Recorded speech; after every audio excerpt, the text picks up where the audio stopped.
સ્વસ્થ રહેવું ખૂબ જ જરૂરી છે. આધુનિક યુગમાં આપણે ખરાબ જીવનશૈલીના કારણે અસ્વસ્થ જીવન જીવવા લાગ્યા છીએ.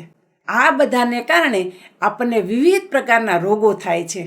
તેથી સ્વસ્થ રહેવા માટે આપણી જાતનું ધ્યાન રાખવું ખૂબ જ જરૂરી છે. જો આપણે આપણા રોજિંદા જીવનમાં કેટલીક બાબતોનું ધ્યાન રાખીએ તો આપણે સ્વસ્થ જીવન જીવી શકીએ છીએ. આજે આ વિડીયોમાં હું તમને કેટલાક નિયમો જણાવીશ જે સ્વસ્થ રહેવા માટે ખૂબ જ જરૂરી છે. તો ચાલો આ નિયમો સાથે વિડીયોની શરૂઆત કરીએ. તો સૌથી પહેલું છે, હંમેશા સંતુલિત આહાર લો. તમારે એ પણ માનવું જોઈએ કે આપણી ખાવાની આદતોની સીધી અસર આપણા સ્વાસ્થ્ય પર પડે છે. ઉદાહરણ તરીકે, જો આપણે તળેલા ખોરાક, ઠંડા પીણા અને જંક ફૂડ વગેરેનું સેવન કરીએ છીએ તો આપણા શરીરમાં ચરબી વધવા લાગે છે. આ વસ્તુઓ ન માત્ર આપણને જાડા બનાવે છે, પરંતુ આપણને ઘણી બીમારીઓ તરફ પણ લઈ જાય છે. તેવી જ રીતે જો આપણે આપણા આહારમાં લીલા શાકભાજી, કઠોળ, ફળો, દૂધ વગેરેનો સમાવેશ કરીએ અને તેનું સેવન કરીએ તો આપણે ન માત્ર ફિટ જ રહીએ પરંતુ રોગોથી પણ દૂર રહીએ છીએ. તેથી તમારા આહારને સંતુલિત રાખવું ખૂબ જ જરૂરી છે. ધ્યાનમાં રાખો કે તમારે તમારા આહારમાં સંતુલિત માત્રામાં પ્રોટીન, વિટામિન્સ અને અન્ય ખનિજોનો સમાવેશ કરવો જોઈએ. બીજી મહત્વની વસ્તુ છે પૂરતી ઊંઘ લેવી.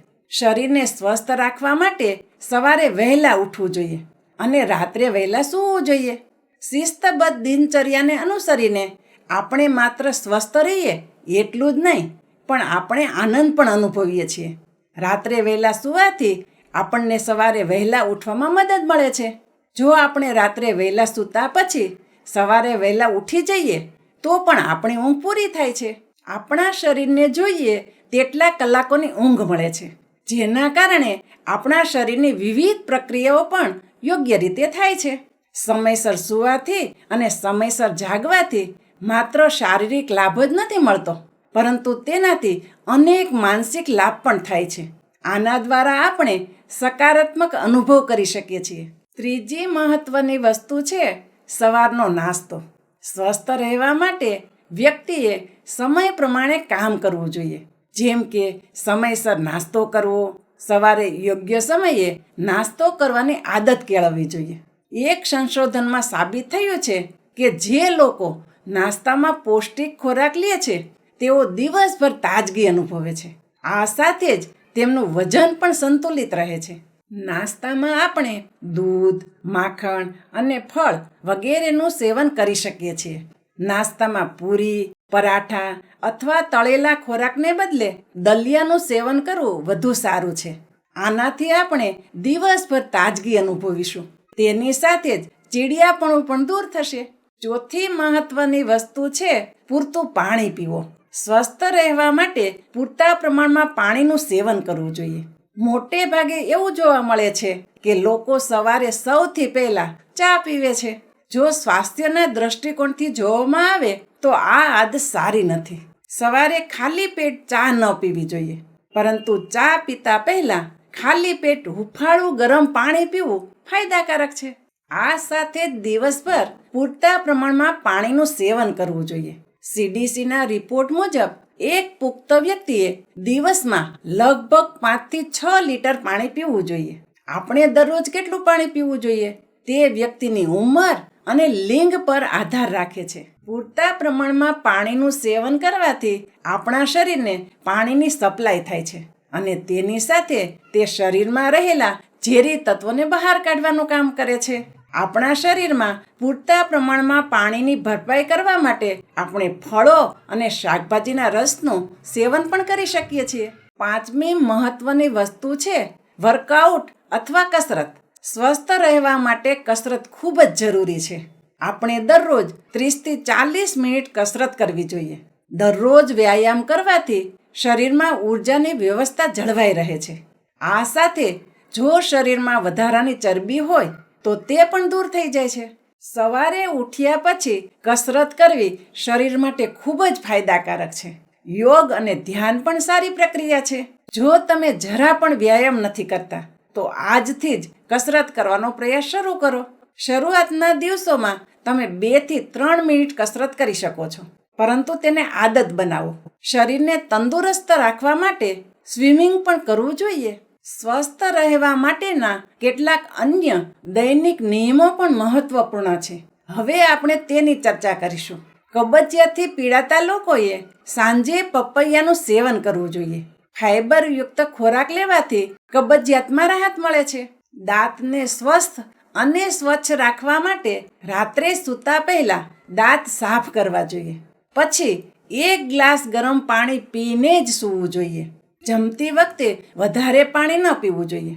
વચ્ચે વચ્ચે માત્ર 1 જ વાર પાણી પીવું જોઈએ.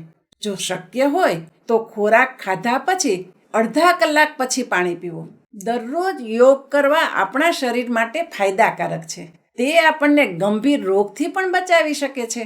ફ્રીજમાં રાખેલ ઠંડુ પાણી પીવાનું ટાળવું જોઈએ. તે માત્ર ગળા માટે જ હાનિકારક નથી, પરંતુ આપણા શરીરને પણ નુકસાન પહોંચાડે છે. બહારથી આવ્યા પછી, બહારની વસ્તુઓને સ્પર્શ કર્યા પછી, ઘરમાં રસોઈ બનાવતા પહેલાં, જમતા પહેલાં હાથને ખૂબ જ સારી રીતે ધોવા જોઈએ. જો ઘરમાં નાના બાળકો અને વૃદ્ધો હોય તો સ્વચ્છતાનું વધુ ધ્યાન રાખવું જોઈએ, કારણ કે બાળકો અને વૃદ્ધોને બીમારીઓ સરળતાથી થઈ જાય છે. ઘરમાં કચરા પોતા અને બારી બારણાની સાફ સફાઈ કરતા રહેવું જોઈએ. કુલરમાં કે કોઈ પણ ખાડામાં લાંબો સમય સુધી પાણી ભરેલું ન રહેવા દેવું જોઈએ. આ કારણે ત્યાં મચ્છર અને જીવજંતુઓ પેદા થાય છે, જે આપણા માટે હાનિકારક છે. તેથી આપણે સ્વચ્છતાનું ખાસ ધ્યાન રાખવું જોઈએ. ફિનાઇલ વગેરે ઉમેરીને ફ્લોરની સાફ સફાઈ કરવી જોઈએ.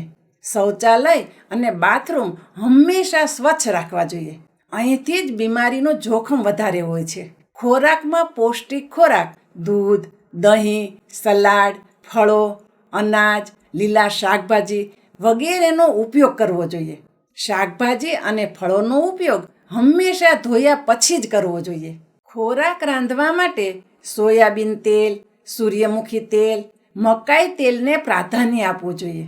વ્યક્તિએ એક સ્થિતિમાં વધુ સમય સુધી બેસવું જોઈએ નહીં. પર્યાવરણમાં વિવિધ પ્રકારના વાયરસ વિકસી રહ્યા છે, જેનાથી આપણે આપણી જાતને બચાવવી જોઈએ. આ જીવલેણ સાબિત થઈ રહ્યા છે. શરીરને વિટામિન ડીની જરૂર છે, જે હાડકાને મજબૂત રાખે છે. આપણે 2-3 કલાક સવારનો કુમળો સૂર્યપ્રકાશ લેવો જોઈએ. શિયાળામાં ડ્રાય ફ્રૂટ્સ ખાવા જોઈએ, પણ ઓછી માત્રામાં. અખરોટ સેલેનિયમનો સારો સ્ત્રોત છે, તેથી અખરોટનું સેવન કરવું પણ ફાયદાકારક છે. આમળા, નારંગી, દ્રાક્ષ, લીંબુ અને જામફળમાં વિટામિન સી સારી માત્રામાં જોવા મળે છે. આનું રોજ સેવન કરવું જોઈએ. તમારા ખોરાકને પોષણથી ભરપૂર રાખવા માટે તેમાં સંતુલિત માત્રામાં પ્રોટીન, વિટામિન્સ, કેલ્શિયમ, આયર્ન, ખનિજ તત્વ અને એન્ટીઓક્સિડન્ટનો સમાવેશ કરવો જોઈએ. માનસિક અને શારીરિક રીતે સ્વસ્થ રહેવા માટે આપણે યોગ કરવા જોઈએ. વ્યક્તિએ સકારાત્મક વિચારવું જોઈએ અને પોતાના કામકાજ અને જીવનમાં સંતુલન જાળવવું જોઈએ. વ્યક્તિએ હંમેશા સક્રિય રહેવું જોઈએ અને મનોરંજક પ્રવૃત્તિઓમાં વ્યસ્ત રહેવું જોઈએ. વ્યક્તિએ માદક દ્રવ્યોનો બિલકુલ ઉપયોગ કે સેવન ન કરવું જોઈએ, જેના કારણે આપણા શરીરના ભાગોને નુકસાન થાય છે. જેના કારણે લીવર, પેટ, ફેફસાં વગેરેને નુકસાન થાય છે. વ્યક્તિએ પ્રિયજનો સાથે સંપર્કમાં રહેવું જોઈએ અને વિશ્વાસુ લોકો સાથે પોતાની લાગણીઓ શેર કરવી જોઈએ. વ્યક્તિએ વડીલો સાથે સમય પસાર કરવો જોઈએ. તેમની નાની નાની વાતોમાં જ્ઞાન ભરેલું હોય છે. તાંબાના વાસણમાં પાણી પીવું જોઈએ. તાંબામાં એન્ટીબેક્ટેરિયલ ગુણ હોય છે, જે બેક્ટેરિયાનો નાશ કરે છે. આ પાણી લીવર માટે ફાયદાકારક છે. ભૂખ કરતાં વધુ ખાવું અને ભૂખ વગર ખાવું અને કટાણે ખાવું સ્વાસ્થ્ય માટે હાનિકારક છે. સૂતા પહેલાં ઇલેક્ટ્રોનિક ગેજેટ દૂર રાખવા જોઈએ, કારણ કે તે આપણા મગજને નુકસાન પહોંચાડે છે અને આપણને યોગ્ય રીતે આરામ કરવા દેતા નથી. તેમાંથી ઇલેક્ટ્રોનિક તરંગો બહાર આવે છે, જે આપણા માટે જોખમી છે. આ તરંગો મગજ અને શરીરને નબળા પાડે છે. નાના બાળકો માટે સમય પર સ્તનપાન કરાવવું મહત્વપૂર્ણ છે. હવે વાત કરીએ ઉપરની વાતનો બોધ. સ્વસ્થ શરીરમાં સ્વસ્થ મન રહે છે.